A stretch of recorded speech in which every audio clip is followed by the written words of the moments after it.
Hi, this is Mike from Mike's Unboxing Reviews and How To, and on today's video, how to save at least 4 gigabytes of space on your computer due to the fact that Microsoft Edge are still getting in on the act with AI and implanting it on your PC when you didn't even ask for it. Well, potentially you did ask for it, but it's very much hidden in the kind of terms of service, and if you've updated to the latest version of Microsoft Edge, there's a very strong chance that they've installed a local language model on your machine, and it's basically doing AI inference on your device rather than using their servers. Now, in theory, this is good because it can help with things like security and just using Edge in general, but we didn't ask for it, we didn't necessarily want it, so if you do want to remove it, or you want to just check if you actually have it, this video should give you all of the answers. So let's head over to the computer and we'll take a closer look.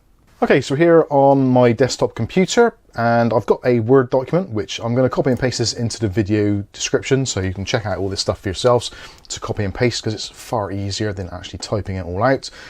And I've just got some lists here. So this is the registry entry that we need to add to actually prevent Microsoft Edge from installing the local language AI models.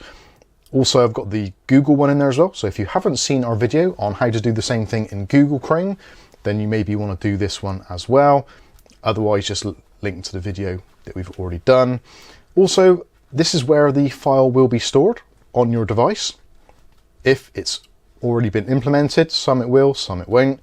So that is the actual string there. And also there's some information from Microsoft directly about how it all works and what they're doing with the generative AI on your device.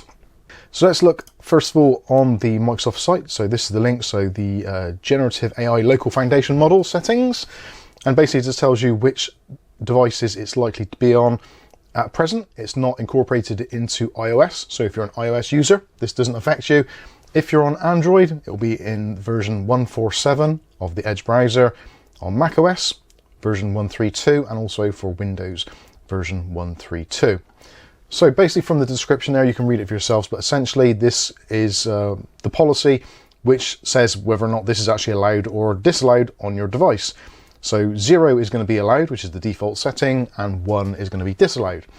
Now you can do this in the group policy editor, but I know a lot of people are using Home Edition, so you don't have access to that. So we are going to ignore that in this particular video, but you can see the information for that later on in this setting. I think for me personally, the registry setting is the best one to do. So let's head over to the registry and we'll see how we do it. So again, there's 2 ways of doing it for the registry. If you want to, you can just do it very simply by actually just running this command.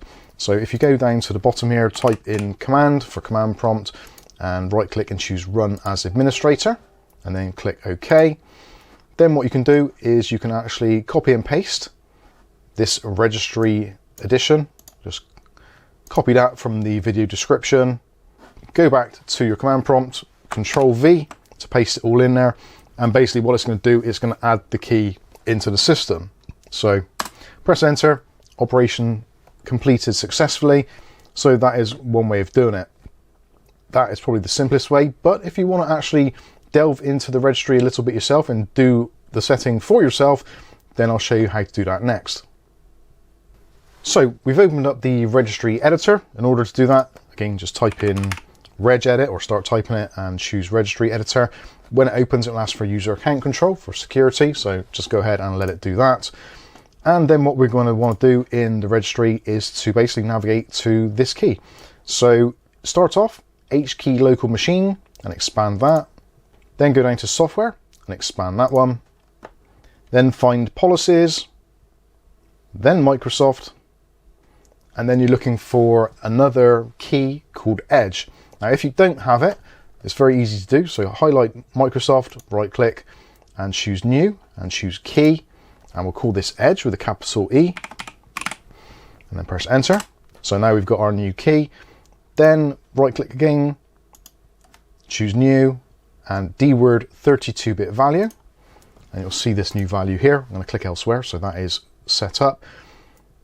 Now what you can do is to highlight all of this here. So Gen AI local foundational model settings.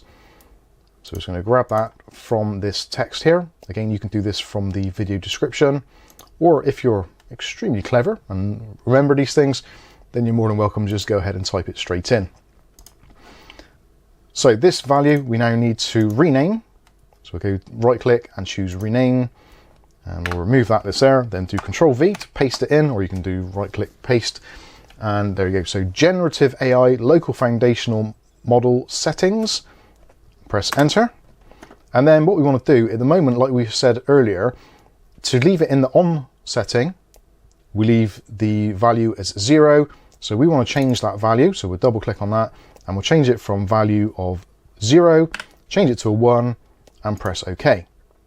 And that is essentially it. So now you can close regedit, close down everything else, restart your computer, and then Microsoft will no longer be able to download their generative AI models locally onto your machine and take up some of your storage space.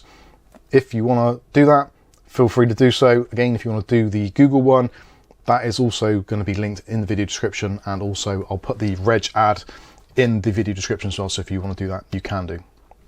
So there you go, bit of basic housekeeping for you there. If you want to save space on your system and you don't want to run local AI models, which have been somewhat forced upon you, at least there is a workaround, and the registry key will remain intact. So even if you do update Edge at a later date or whatever, reinstall it, that registry key will remain. So don't worry about it, that should be absolutely fine. You shouldn't have to keep on redoing it over and over.